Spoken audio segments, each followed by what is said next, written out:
الله أكبر الله أكبر. لا إله إلا الله.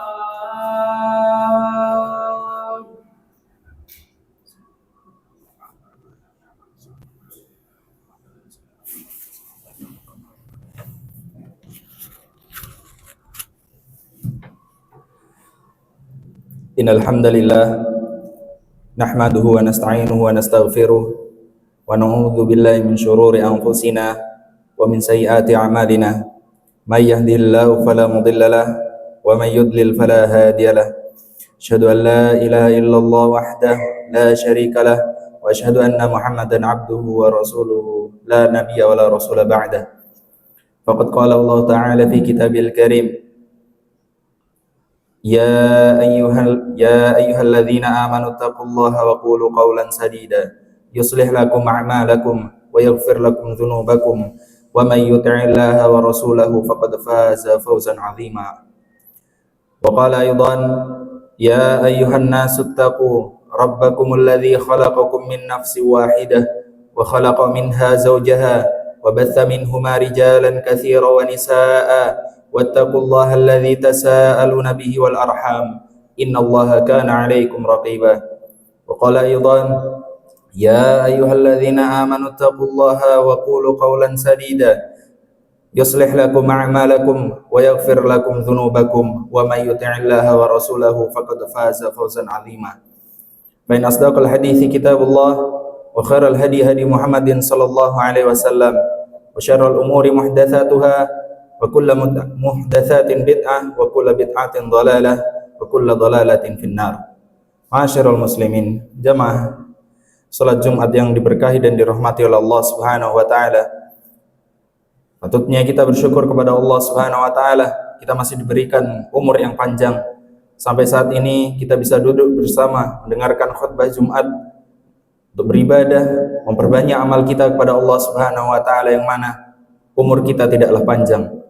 Banyaklah kita untuk mempersiapkan kematian, dan pentingnya kita berilmu sebelum beramal. Diriwayatkan dari Bukhari dan Muslim dari Abdullah bin Umar radhiyallahu anhuma, Rasulullah sallallahu alaihi wasallam bersabda, "An Abi Abdurrahman Abdullah bin Umar bin Khattab radhiyallahu anhuma qala sami'tu Rasulullah sallallahu alaihi wasallam yaqul bunyal islamu ala khamsin syahadati an la ilaha illallah wa anna muhammadar rasulullah wa iqamis salah wa ita'iz zakah wa hajjil baiti wa shaumi ramadan." Kata Rasulullah sallallahu alaihi wasallam, bunyal islamu ala khamsin, Islam dibangun di atas 5 perkara. Al-awwal, yang pertama adalah antashhada an la ilaha illallah, engkau bersaksi bahwasanya tidak ada yang berhak disembah melainkan Allah Subhanahu wa taala, wa anna Muhammadar Rasulullah, dan bahwasanya Nabi Muhammad sallallahu alaihi wasallam adalah utusannya Allah, wa tutiyaz zakah wa iqamis shalah, dan menegakkan salat, wa tutiyaz zakah, menunaikan zakat, dan menunaikan haji ke Baitullah, dan berpuasa Ramadan. Ma'asyiral muslimin, mengapa 5 kewajiban ini yang menjadi rukun Islam? Para ulama menjelaskan, yang pertama, 2 kalimat syahadat adalah syarat seorang disebut sebagai seorang muslim. Tatkala seorang telah mengikrarkan la ilaha illallah, tidak ada Tuhan yang berhak disembah kecuali Allah, dan Nabi Muhammad adalah utusan Allah, maka orang ini resmi disebut sebagai seorang muslim. Oleh karena itu, syahadat ini dijadikan rukun Islam yang pertama. Dan berikutnya adalah amalan yang ada dalam kehidupan kita sehari-hari. Mengapa 4 amalan setelahnya dipilih sebagai rukun Islam?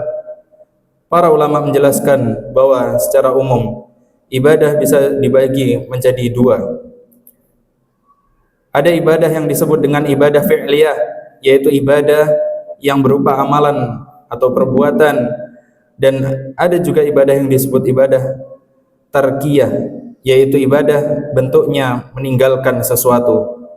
Ibadah fi'liyah dalam rukun Islam ada 3, yaitu salat, zakat, dan haji. Sementara ibadah tarkiyah adalah puasa. Puasa dimasukkan dalam rukun Islam karena ia adalah satu-satunya ibadah tarkiyah yang paling afdal dalam agama Islam kita. Disebut ibadah meninggalkan karena kita lihat pada puasa tidak ada bacaan khusus dan tidak ada gerakan-gerakan yang khusus. Adapun salat, untuk salat mengapa disebut sebagai rukun Islam yang kedua? Karena salat merupakan ibadah fi'liyah yang paling afdal. Nabi sallallahu alaihi wasallam menegaskan, al-ahdul ladzi bainana wa bainahum as-salah. Sungguhnya titik pembeda antara kita dan mereka, yaitu orang-orang kafir, adalah salat. Faman tarakaha faqad kafar. Barang siapa yang meninggalkannya, meninggalkan salat tersebut, maka dia telah kafir.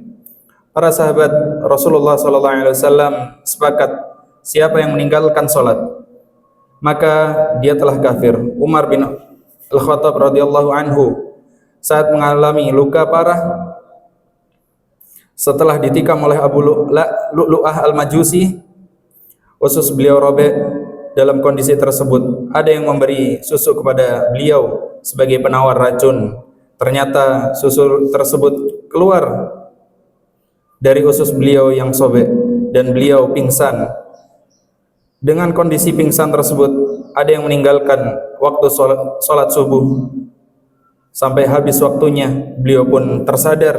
Saat tersadar, Umar bin Khattab mengatakan, tidak ada bagian dari Islam, la hadza fil Islam liman taraka shalah. Tidak ada bagian dari Islam bagi siapa yang meninggalkan salat. Padahal beliau sedang dalam keadaan terluka parah. Bahkan luka inilah yang mengantarkan beliau pada wafatnya. Tapi dalam kondisi kritis seperti ini beliau tetap berpesan, la hadza fil Islam liman taraka shalah. Tidak ada bagian dari Islam bagi siapa yang meninggalkan salat. Seorang ulama tabi'in yang bernama Abdullah bin Syaqiq rahimahullah mengatakan, para sahabat Nabi Muhammad sallallahu alaihi wasallam tidak memandang suatu perbuatan yang kalau ditinggalkan mengakibatkan kekufuran, kecuali yaitu meninggalkan salat. Karena itu jamaah sekalian yang semoga dan senantiasa diberkahi dan dirahmati oleh Allah Subhanahu wa taala, mari kita jaga baik-baik amalan yang satu ini.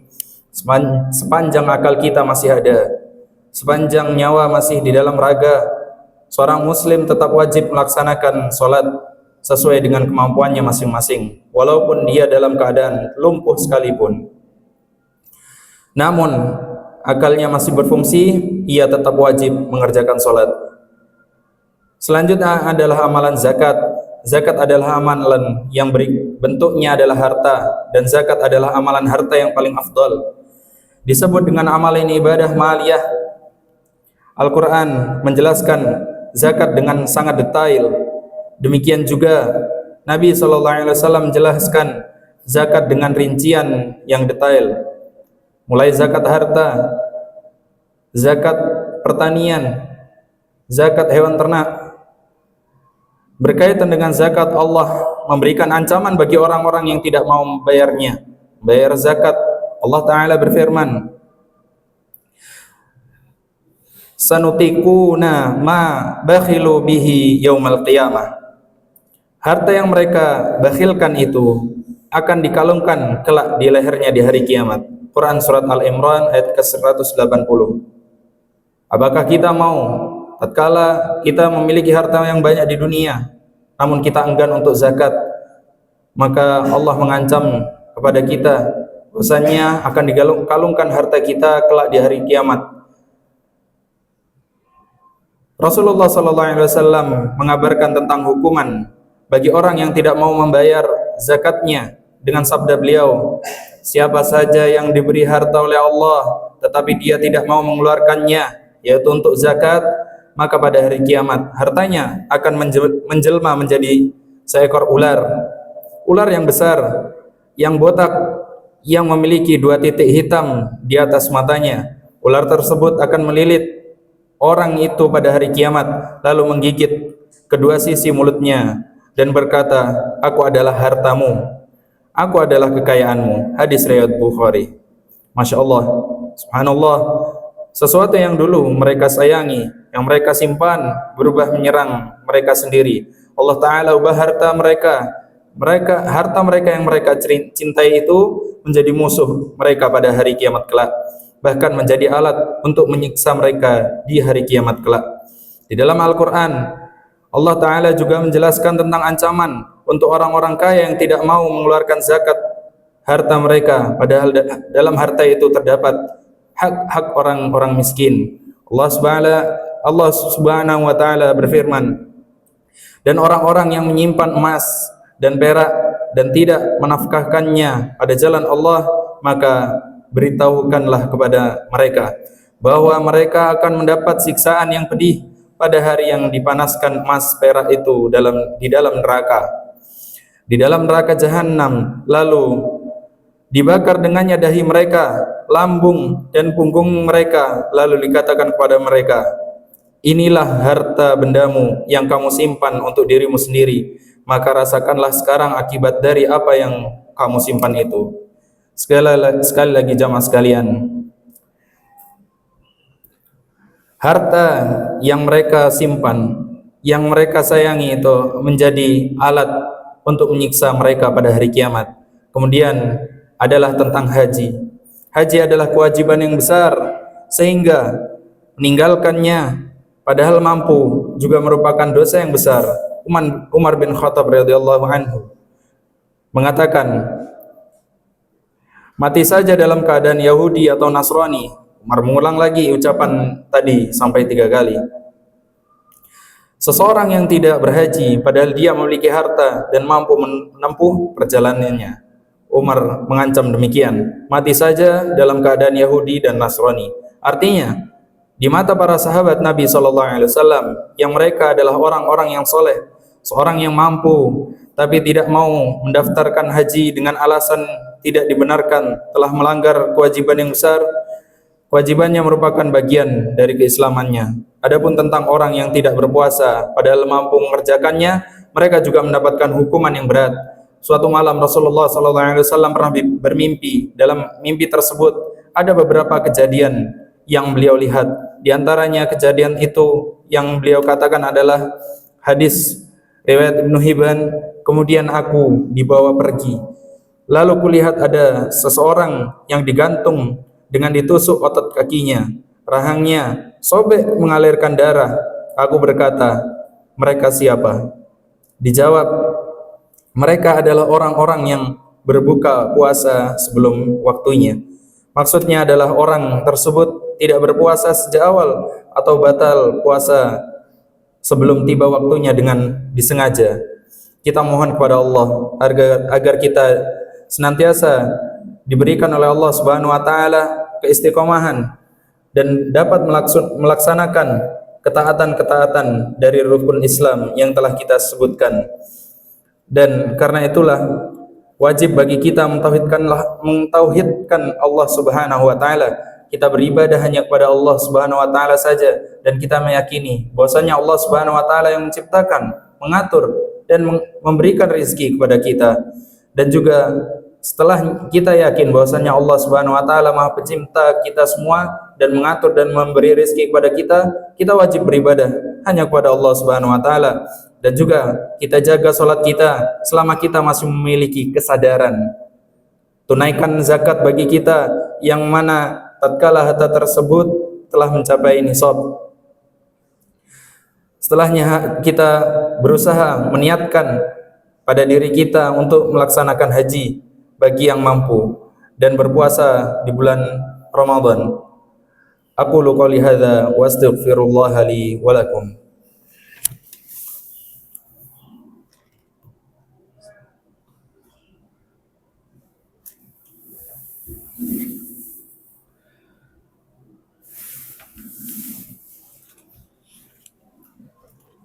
Alhamdulillah, salatu wassalamu ala rasulillah wa ala alihi wa sahbihi wa mawalah. Jamaah sekalian rahimani wa rahimakumullah, perlu kita ketahui hal-hal yang Allah wajibkan itu banyak jumlahnya. Namun yang disebut sebagai rukun Islam hanya 5 saja. Pada awal khutbah tadi kita telah menjelaskan, menyampaikan sabda Nabi sallallahu alaihi wasallam, "Bunyal Islamu ala khamsin." Islam dibangun dia dengan 5 perkara. 5 perkara ini adalah rukun Islam. Sementara kewajiban-kewajiban lain ibarat dinding-dindingnya, selama 5 tiang ini tegak berdiri, maka bangunan pun akan tegak berdiri. Ketika seorang berusaha beristiqomah, komitmen untuk melaksanakan rukun Islam sesuai kemampuannya, maka tiang pun akan tetap tegak. Dan saat dia melaksanakan kewajiban-kewajiban Islam yang lain, maka ia memasang bangunan itu dengan sempurna. Adapun amalan sunnah, posisinya dalam bangunan tersebut adalah melengkapi dan memperindah bangunan tersebut, seperti perabotan rumah yang dibutuhkan dan analog dan gambaran-gambaran lain yang dapat membuat semangat kita untuk melaksanakan rukun Islam tadi dengan baik. Orang seperti kita sibuk tatkala melengkapi isi-isi rumah kita, tapi kita lupa untuk melengkapi isi-isi Islam dengan sempurna dan dengan melaksanakan sunnah-sunnahnya. Dan banyak dari kita lupa dan melalaikan ibadah-ibadah yang Allah Subhanahu wa taala perintahkan. Jangan sampai kita lalai. Hanya 5 ini wajib kita jaga bagi kita semua. Salat kita usahakan sebelum waktunya kita sudah bergegas, bersiap-siap. Jangan sampai kita terlambat datang untuk salat dan lain sebagainya. Dan berpuasa, usahakan kita untuk full, apalagi kita adalah seorang laki-laki yang tidak ada penghalang-penghalangnya kecuali penghalang-penghalang yang lain. Dan semoga kita bisa melaksanakan ibadah dengan sempurna dan dimasukkan ke dalam surganya Allah Subhanahu wa taala. Innallaha wa malaikatahu yusholluna 'alan nabi ya ayyuhalladzina amanu shallu 'alaihi wa sallimu taslima. Allahumma ighfir lil muslimina wal muslimat wal mu'minina wal mu'minat al ahya'i minhum wal amwat innaka sami'un qaribun mujibud da'wat. Ya muqallibal qulub tsabbit qulubana 'ala dinik. Allahumma ya musarrifal qulub sarrif qulubana 'ala ta'atik. Allahumma 'allimna bima yanfa'una wanfa'na bima 'allamtana wa zidna 'ilman nafi'a. Allahumma inna nas'alukal huda wat tuqa wal 'afafa wal ghina. Allahumma inna nas'alukal jannatal firdausal a'la wa na'udzubika minan nar. Rabbana atina fid dunya hasanah wa fil akhirati hasanah wa qina adzabannar. Ibadallah, innallaha ya'muru bil 'adli wal ihsan wa ita'i dzil qurba wa yanha 'anil fahsya'i wal munkari wal baghi ya'idzukum la'allakum tadhakkarun. Fadhkurullahal 'azim 'ala ni'amihi wastaghfiruhu innahu huwal ghafurur rahim. Aqimus shalah.